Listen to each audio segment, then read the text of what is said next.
Hola, hoy les vengo a hablar del terapeuta de vidas pasadas como facilitador en la comunicación espiritual. Y lo primero que me gustaría explicar es qué es la terapia de regresión a vidas pasadas. La muerte como la conocemos no existe. La esencia del ser, que también se llama alma, espíritu o supraconsciencia, renace en un nuevo cuerpo físico después de la muerte biológica, es decir, reencarna. Y las acciones de vidas pasadas influyen en la vida actual de cada reencarnación.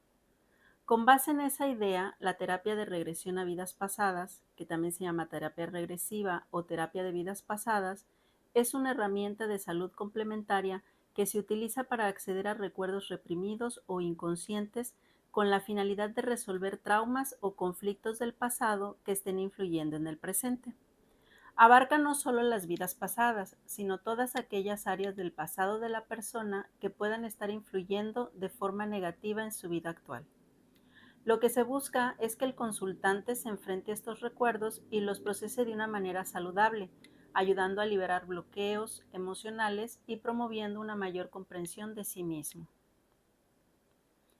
La terapia de vidas pasadas se lleva a cabo mediante técnicas de relajación profunda en las que el terapeuta guía al consultante hacia un estado de conciencia expandida, generalmente a través de la hipnosis o la meditación.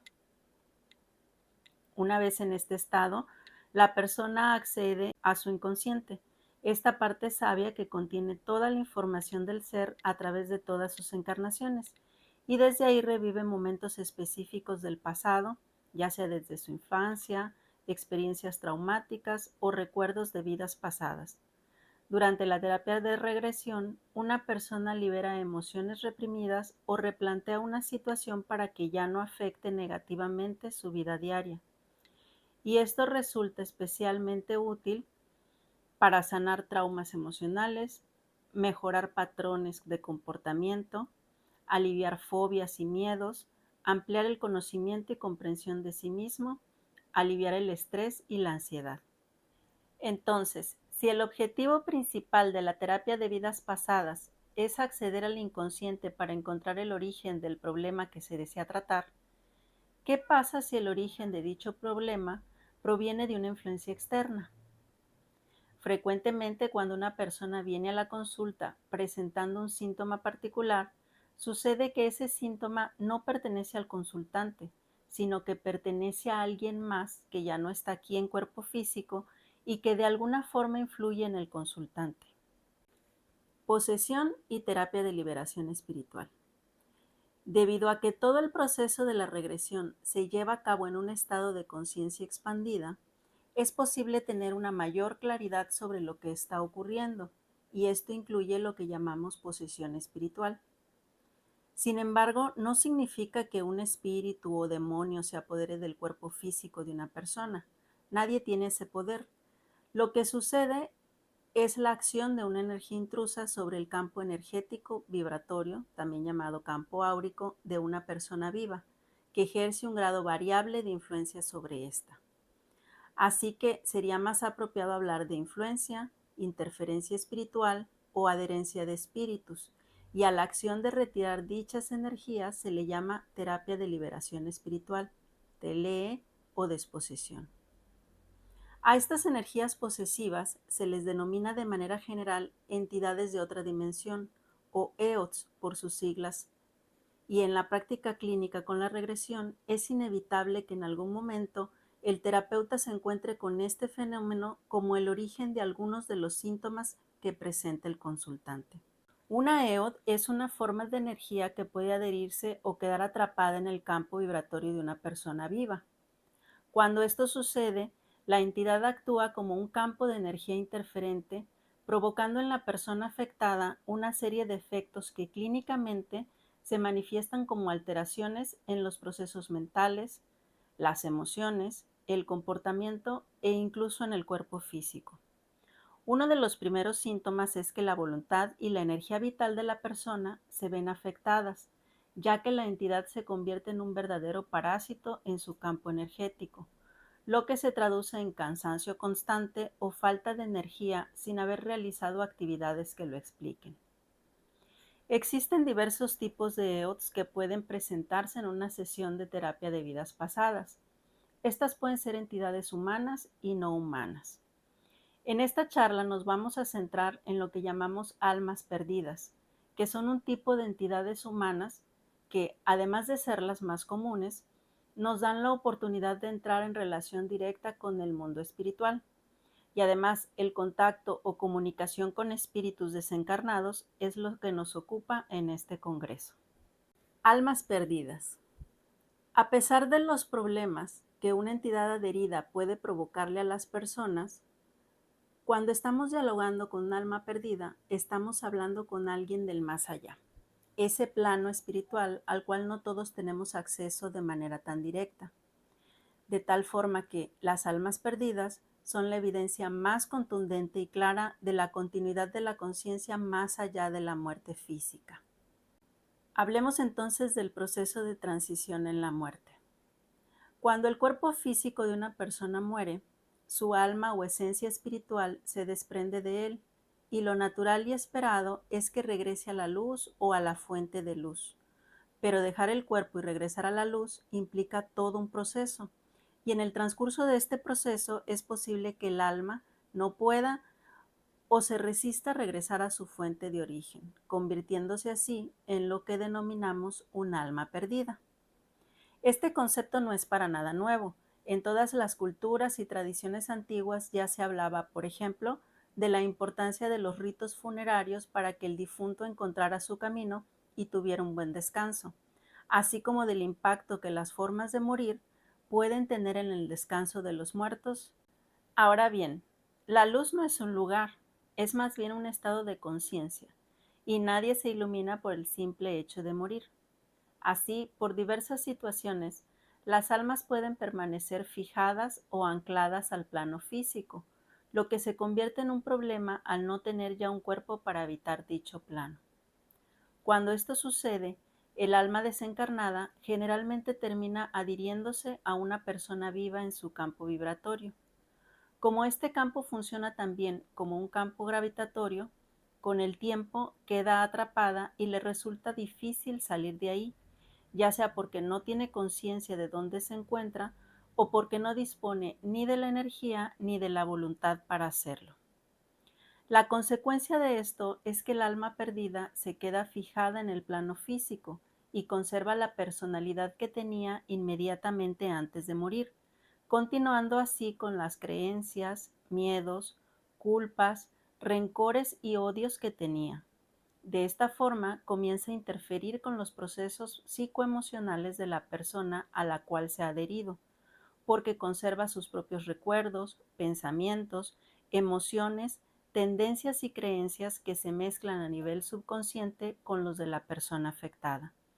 Así, el individuo, sin saber lo que está sucediendo, comienza a experimentar sensaciones, emociones y pensamientos que no le pertenecen, a tener conductas o reacciones que no le son habituales, porque son de la entidad intrusa.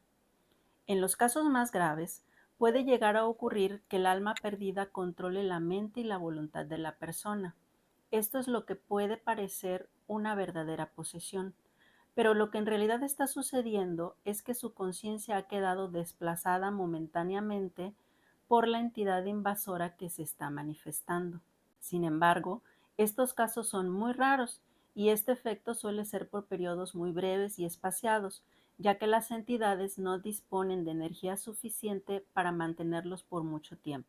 ¿Cómo surgen las almas perdidas?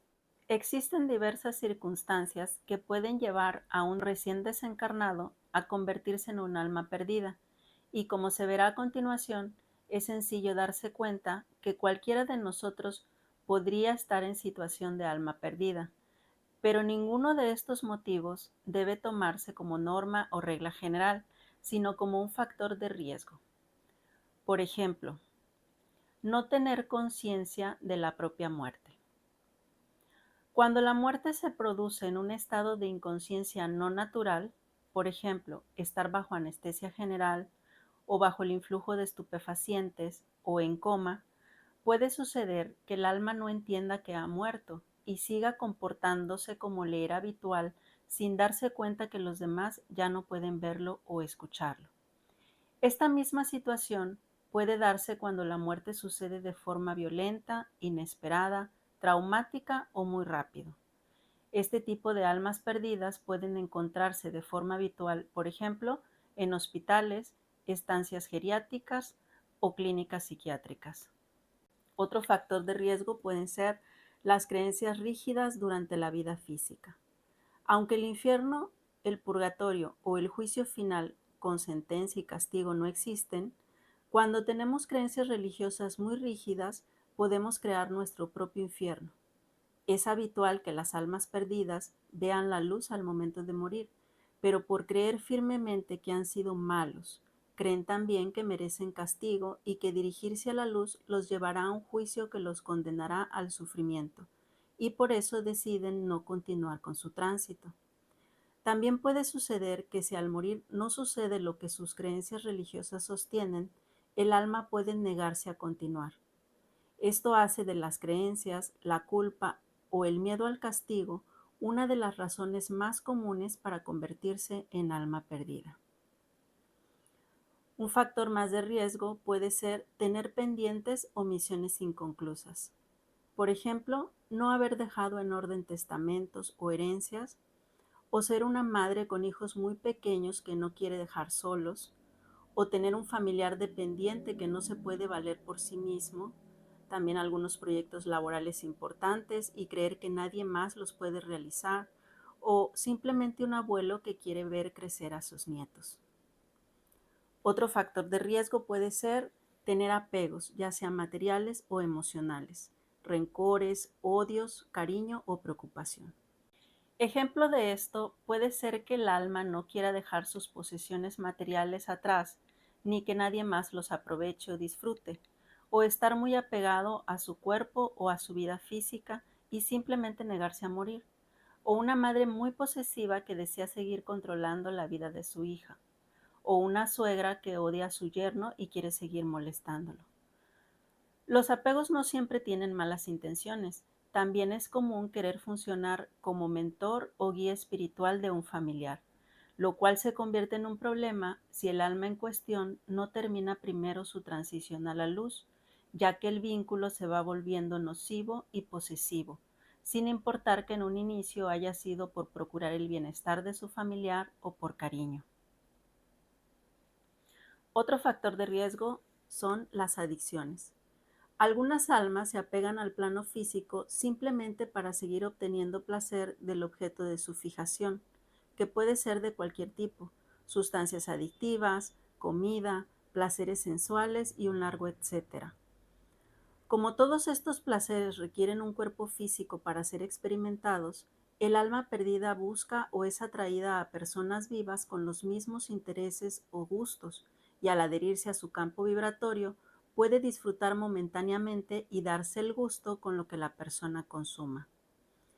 Es común que este tipo de almas perdidas frecuenten antros, cantinas, conciertos, gimnasios o cualquier lugar donde se lleven a cabo este tipo de prácticas. Algunas situaciones que nos hacen vulnerables a la influencia de las almas perdidas pueden ser experiencias traumáticas en general, principalmente en la niñez temprana, intervenciones quirúrgicas, hospitalización prolongada o enfermedades desvitalizantes, permanecer en un ambiente laboral tóxico, tener malos hábitos y adicciones, trastornos emocionales, algunos factores kármicos, pactos con la oscuridad, canalización de entidades ignorando la naturaleza del plano espiritual o jugar de manera irresponsable con el tablero Ouija. Hablemos ahora de los tipos de almas perdidas. Reconocer el tipo de entidad con la que estamos tratando resulta muy útil para saber cómo ayudar a liberarla, ya que dependiendo del motivo por el que se adhirió a la persona afectada, hay diferentes acciones que se pueden realizar en la terapia de liberación espiritual. El primer tipo de almas perdidas son las almas perdidas familiares. La mayoría de las almas perdidas que suelen ejercer actos de influencia sobre las personas vivas son almas de familiares difuntos. Entre las almas perdidas familiares incluimos también a mentores, amigos y conocidos, como compañeros de trabajo o de estudio con los cuales hemos tenido algún tipo de relación o afinidad. La familiaridad en el vínculo favorece que un alma perdida se adhiera primero y luego invada el campo vibratorio o el aura de una persona, volviéndose intrusiva o posesiva. Como ejemplo, está el caso de una mujer que no podía superar a su ex. Cada vez que volvía a tener contacto con él, sentía la necesidad de volver, así que quería saber qué era lo que tenía que aprender para terminar con esa situación.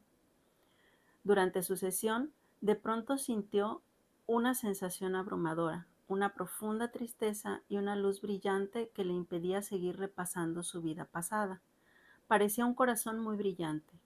Comenzó a llorar desconsolada, a sentir mucha melancolía proveniente de ese corazón, de esa luz brillante, mucha tristeza y sentimiento de pérdida. Era un alma perdida. Se identificó como su hija, una pequeña niña que había fallecido a causa de una enfermedad congénita a los pocos meses de nacida. Llorando, dijo que no quería que sufriera, quería que fuera feliz. Estaba convencida de que ella estaba ahí para cuidarla y protegerla, y que la única manera de lograr eso era unirlos para siempre como pareja, a ella con su ex.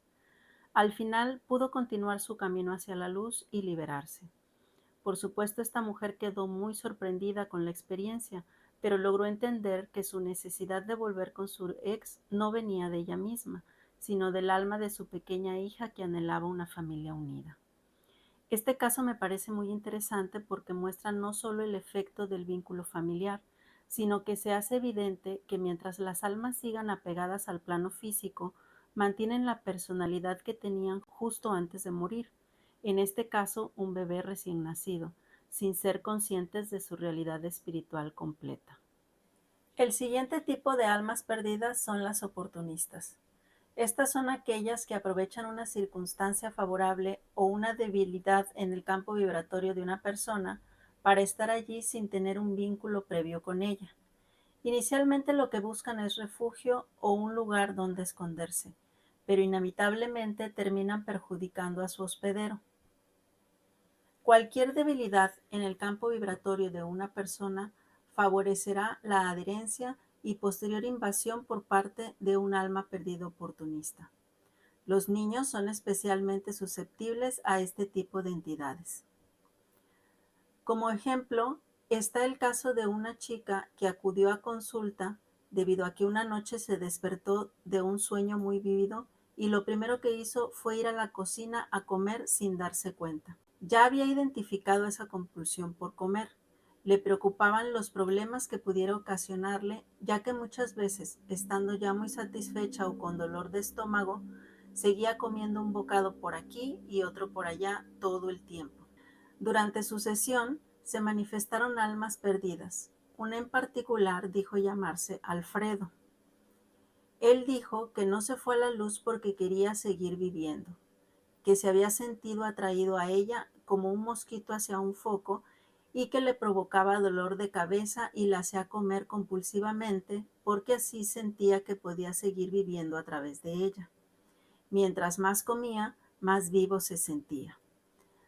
Cuando Alfredo aceptó irse a la luz, desaparecieron todas las molestias que le ocasionaba la consultante. Otro tipo de almas perdidas son los obsesores kármicos. Lo que caracteriza a un obsesor es la intención.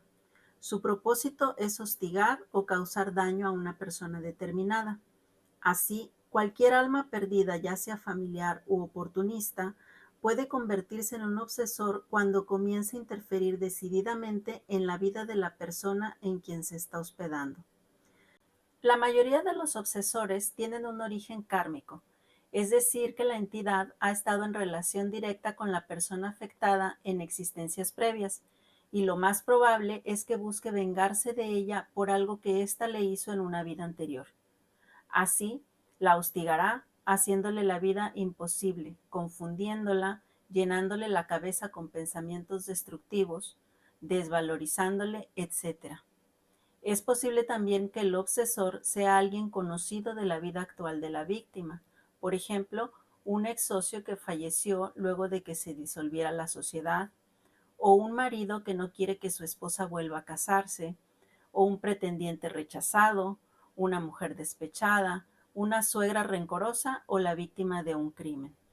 La venganza es el primer móvil de un obsesor y en la búsqueda de la sanación puede ser que el obsesor y la víctima necesiten alcanzar una comprensión mutua sobre la causa de su situación desde el punto de vista del otro, buscando el perdón o la reconciliación. En ocasiones, la enemistad puede venir de varias vidas en las cuales se han estado persiguiendo alternativamente el uno al otro.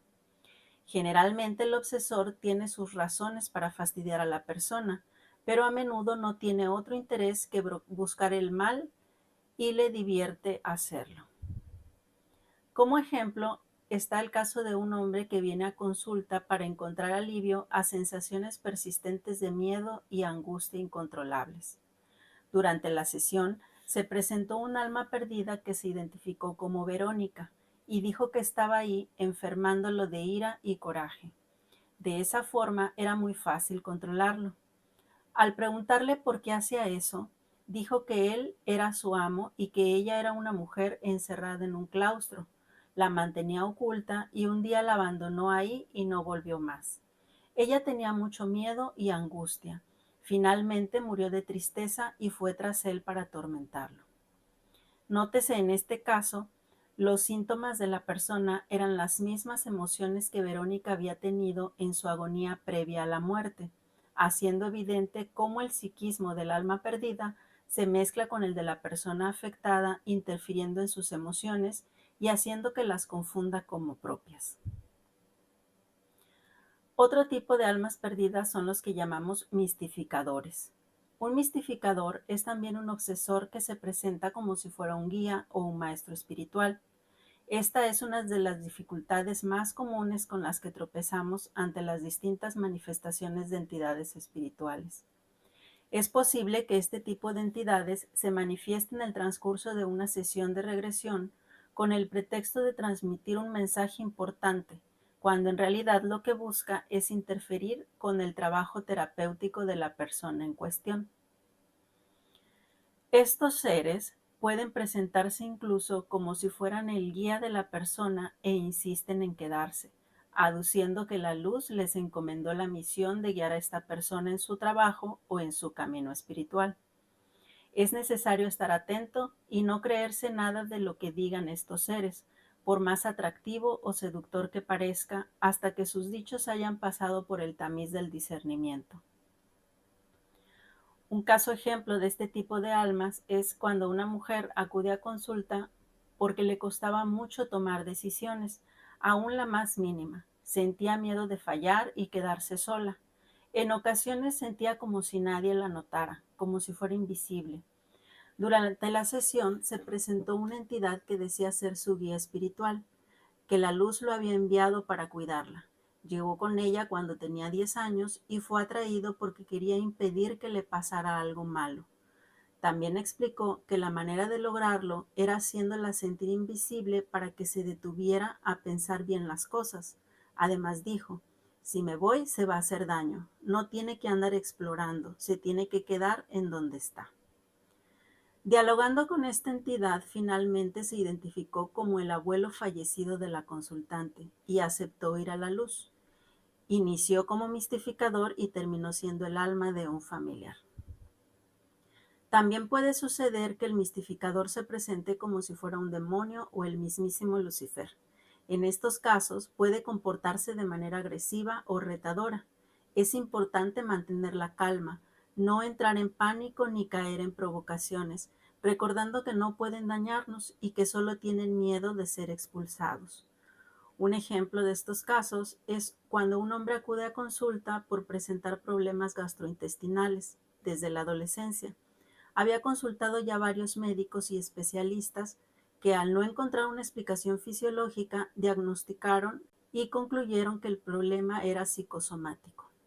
Durante su sesión se presentó un ser que decía ser muy antiguo y eterno, que al revelarse a la luz se convirtió en oscuridad y que se adhirió a esta persona porque él lo había llamado y disfrutaba atormentándolo para controlarlo, hacerlo sentir menos y avergonzarlo. De esa forma se alimentaba de él. Al final resultó ser el alma perdida de una mujer que vagaba en un cementerio, donde el consultante acostumbraba entrar y realizar actividades cuestionables que lo habían atraído o la habían llamado. Aceptó liberarse y continuar hacia la luz. Ya sea mediante el miedo o la promesa de ayuda espiritual, el mistificador es un impostor o un embaucador que busca disuadir tanto al terapeuta como al consultante para que lo dejen quedarse donde está. El desafío del terapeuta es poder identificarlos, desenmascararlos, ya que habitualmente se trata de un alma perdida más que necesita ayuda. Otro tipo de almas perdidas son los seres oscuros esclavizados. Este tipo de almas son también obsesores con la intención de hostigar a la persona afectada. La diferencia es que no están ahí por razones personales, sino que son de alguna manera enviados por alguien más, muchas veces en contra de su voluntad, pero también por haber sido engañados o manipulados por personas con ciertos conocimientos y habilidades para trabajar con muertos y hacer trabajos de magia para lograr dañar, atraer o atormentar a las personas. Estas almas también pueden ser esclavizadas por otras entidades oscuras más fuertes. Por ejemplo, está el caso de un consultante con problemas familiares legales relacionados con herencias, sintiéndose estancada y bloqueada. Durante su sesión se manifestó una entidad que se estaba escondiendo de la luz porque creía que ahí desaparecería. Cuando le pregunté por qué creía eso, dijo que una mujer se lo dijo y lo mandó ahí a fastidiar a la consultante. Su tarea era doblegarla porque no se dejaba en los juzgados y la mujer que lo mandó era insaciable y quería quedarse con todo. A cambio de eso, él podría alimentarse de la persona afectada y hacerse fuerte para no ir a la luz. Cuando se le hizo consciente de que había sido engañado, aceptó ir a la luz sin más problema. La acción terapéutica al presentarse almas perdidas sería la siguiente. Las almas perdidas pueden aparecer durante una regresión, sobre todo si están relacionadas con el motivo de la consulta, en forma de emociones, sensaciones, imágenes recurrentes, movimientos físicos involuntarios, disociación o hablar en tercera persona. Cuando se presentan almas perdidas, el terapeuta entabla un diálogo con ellas que tiene la finalidad de ayudarlas a ir a la luz, para que así puedan desprenderse de la persona afectada, la cual experimenta un alivio casi inmediato al liberarse de la influencia que la entidad ejercía en ella. En este diálogo, que se da en forma de una plática casual y relajada, se busca que la entidad hable y se exprese a través del consultante para saber cómo llegó la entidad o por qué está adherida a esta persona, y dependiendo de la situación se realizan diferentes intervenciones. Por ejemplo, hablarles sobre la muerte y el proceso de transición a la luz y que tienen nuevas oportunidades de vida. Hablarles de la luz o de la conveniencia de trascender en lugar de seguir adheridos al plano físico, o identificación de quienes les esperan en la luz. También se pueden romper pactos o mandatos que estén afectando, hacer ejercicios de perdón, liberarlos de la oscuridad, terminar maldiciones, etc. El terapeuta de vidas pasadas como facilitador en la comunicación espiritual.